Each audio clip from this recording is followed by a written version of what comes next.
本期我们采访的嘉宾是韩奎发先生，他是剑桥大学现代及中世纪语言学的毕业生，曾担任英国驻华大使，是剑桥冈维尔与凯斯学院的前任院长。从学生到大使到院长再做回学生，这样的角色转换是什么让他乐在其中？见证了中国的文化大革命、香港回归以及之后的蓬勃发展，他又有什么样的感受？怀揣着这样的疑问，我们在冈维尔与凯斯学院采访了他。Today we are very honored to have Sir Christopher Hum as our guest. Sir Christopher was the former ambassador to China, as well as the master of Gangwei and Keys College, Cambridge. It's very nice to meet you, Sir Christopher. It's very good to be here. You joined the diplomatic service straight after your graduation. Why did you choose to work there?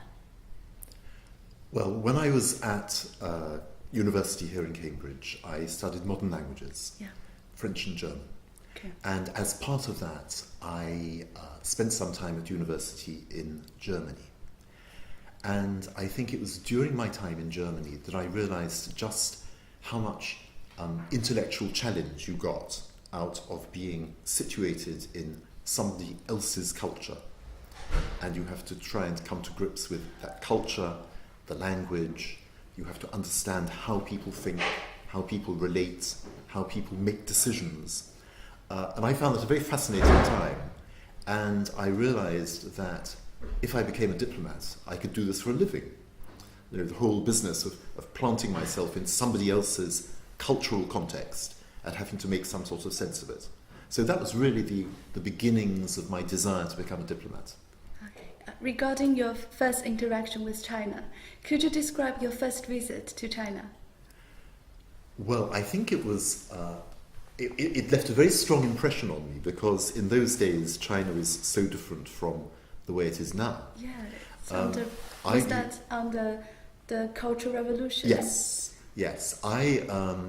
I was sent, after I was at Cambridge, I spent 1 year in London and then I was sent to Hong Kong, where I spent 2 years at Hong Kong University learning Mandarin. It sounds a little bit odd that you should do it in Hong Kong, but the reason for that was the Cultural Revolution. Universities on the mainland were closed. There was no chance that you could go there to study. So I was in Hong Kong. And then towards the end of my time, there was a gap in our embassy in Beijing. And they said, would I go and work there for 2 months? And so I travelled up. And in those days, the Cultural Revolution was still very much going on. It was no longer the very, the rather violent period towards foreigners that there had been. That had passed. That was a very short period. Some foreigners had rather a bad time. The British embassy was burnt down by Red Guards and so on. That had all passed. But the Cultural Revolution was still very much in full swing. And China had very few contacts with the outside world. And there were only 2 ways in which you could enter the country, believe it or not. There was a flight, I think, once a week from Moscow, and there was 1 flight a week from Islamabad, and there was the train from Kowloon. And so I got on the train. It was 1 train a day, and the train chugged up through the new territories in Hong Kong, and all the people on the train got off. And we went into the sort of protected area by the boundary. I got off. There were 2 other people. I got off, and you had to get off the train, pick up your suitcase, walk across a little bridge over a little river. And then on the other side you had Shenzhen, except that Shenzhen hadn't yet been constructed. So the only thing on the other side of the border was a railway station, little railway station, where you had to wait for the train that was going to take you to Guangzhou. And so I just remember it so well. I was put in a little waiting room in the station, and I looked out of the window, and it was all very quiet. Sun was shining. In the distance there was a little village, which was the village of Shenzhen. Below me there were some peasant women who were planting out rice seedlings in the paddy. So it's a little group of them. And otherwise, the only sound was a loudspeaker in the village, which was playing very tinny revolutionary music. Is it a bit like North Korea now? Well, it's a little bit like North Korea as it is now, yes. Yeah. And so it struck me just how isolated China was at the time. China was isolated. It was very agricultural. It was fairly poor. Scheduled. Yeah.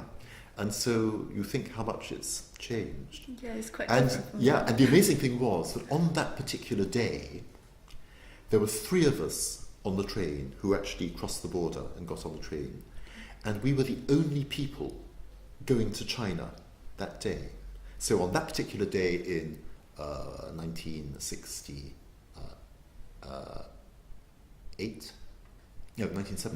on that particular day, 3 people were entering China. And if you think now you go to that border, on the other side of the border you have Shenzhen, city of several million people, and that is the busiest border in the world between Hong Kong and Shenzhen. Because of course there are border controls and so on. But hundreds of thousands of people cross it every day. Yeah, and hundreds and thousands of borders in China as well, that's including right. Beijing, Shanghai. That's right. What did you think about China at that time? Well, I was fascinated by the potential, because clearly China had all its history, it had all its culture, it had the scale of a very large country, it had the scale, if you like, of a superpower, but it was kind of underperforming at the time because the Cultural Revolution had closed universities, the system of foreign trade, for example, was operating at a very low level. China had very few contacts with the outside world, but you felt that all the potential was there. If you knew anything about Chinese... Sorry? You saw the potentials. I think so. If you knew anything at all about Chinese history, you knew just how sophisticated and how cultured Chinese society had been at points in the past. China under the Tang, or China under the Song dynasty, was way in advance in terms of culture and civilization than the West. And so you felt that one day China was going to be an important player in the world again. I didn't quite know how, so I thought it would probably happen. Yeah. One of the most significant events in the British-Chinese diplomacy is the Hong Kong handover, and you were involved in the negotiations. What was your role? I had various different roles because, of course, it was a very long and very complex negotiation. Yeah. It began in 1982 when you had the very first contacts on the subject of Hong Kong. Mrs. Thatcher went to Beijing. She had a very memorable meeting with Deng Xiaoping. And so from 1982, then of course we negotiated the joint declaration in 1984. And then there were 13 years until 1997 when we were trying to put into effect the joint declaration. And on the Chinese side, the basic law for Hong Kong was being drafted. And so when I began, I was pretty junior.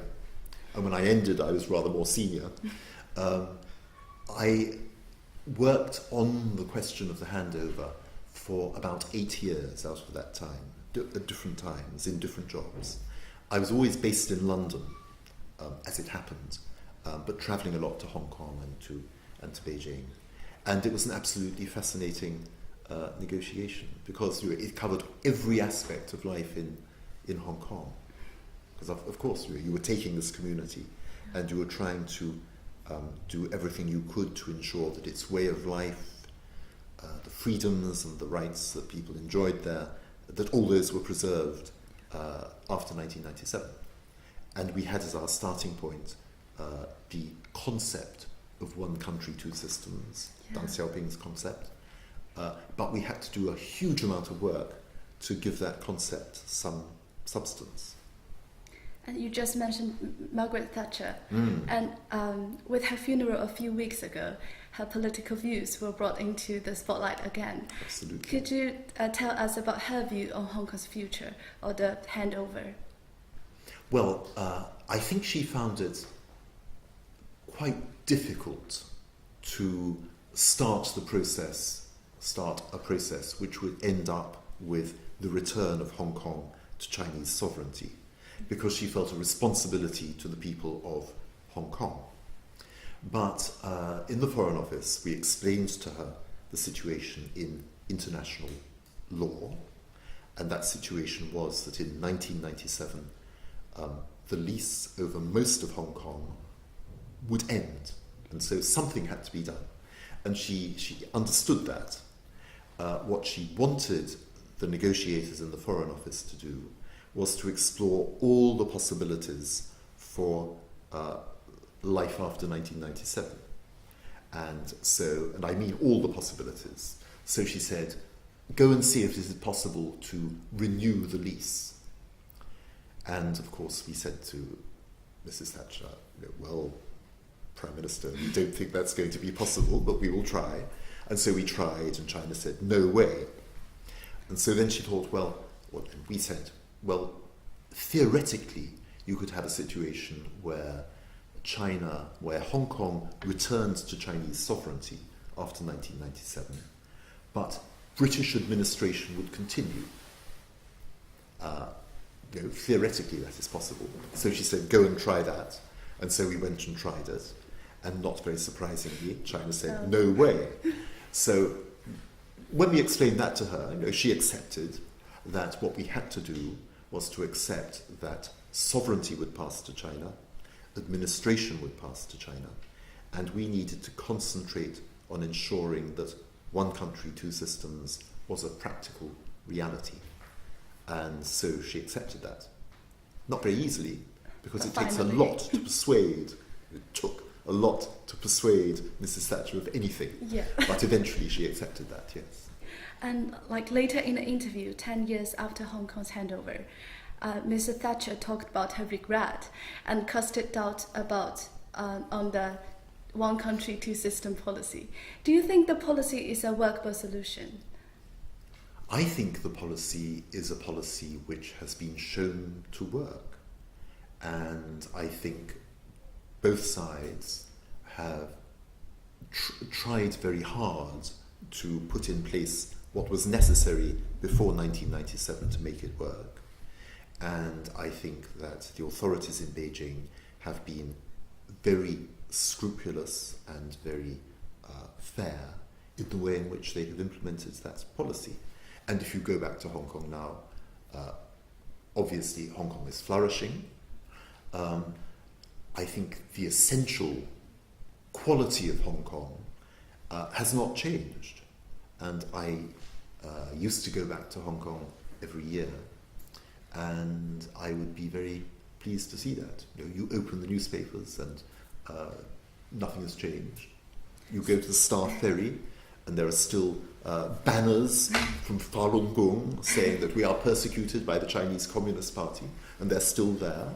And that is a proof to me that the principle of one country, two systems is being observed. So would you say the implementation of the policy is above or below your expectation, looking at the situations nowadays? Well, I had a lot of faith that the policy would be implemented well, because I know that China prides itself on observing the international agreements which it has entered into. So I was confident. And of course, in the middle of the night, I would wake up and think, I would think of all the sort of possible bad scenarios, but then that's what you do in the middle of the night. But when I was actually sort of sitting behind my desk, I thought this is going to be all right. Well, we just heard from you that after your mastership, you went to SOAS to do a master degree in Chinese arts. Was that Chinese arts? Yes, Asian arts. Asian arts. Asian Sorry, arts, yeah. yes. But why did you make that decision? Well, I spent altogether 10 years living in China. And during that time, in a slightly ignorant way, I used to go to museums and I used to go to galleries. And so I have been exposed to quite a lot of Chinese art. But I always had the feeling that I had never had the time to understand properly the cultural context and the historical context within which this art was produced. And so I had said to myself for many, many years that when I had a chance at the end, I would go back and do some formal study in Chinese art. Because China, for me, in terms of my training, kind of began in 1949, or perhaps 1911, but certainly sort of dynastic China is something I don't really understand very well. And so that was what I decided to do. And so I'm working my way through a course in bits in Asian art, and I started with Chinese art, and I'm going to go on to Japanese and Korean art, and so on. And I found it a very good experience. My fellow students, their age range was from their early 20s to somewhere around me. I'm not sure whether I was the oldest student or not, but there were certainly, we were distributed across the age range. We came from all over the world. Five of my class were Chinese, another from Taiwan, another from Japan, another from Bulgaria, etc. And so it was very stimulating being with them, and it was very stimulating following the course. And how was the workload? The workload was okay. It was okay. Nothing I had like exams. Cambridge. Well, it's not as heavy as Cambridge, no. But it was quite serious. We had an exam at the end of the term, and I had to write essays and I had to revise. Yes. But you quite enjoyed it. I quite enjoyed it. Yes. And I have to confess, I passed with distinction. So. Wow, impressive. Thank you very much for your time with us. Not at all. I enjoyed it. What did you have for breakfast? Right, if we need the sound, I had muesli followed by some toast and marmalade and coffee. Coffee. Yes, and I Is had that it every white morning. coffee or black coffee? It was you white have- coffee without sugar. Black coffee. I prefer tea though.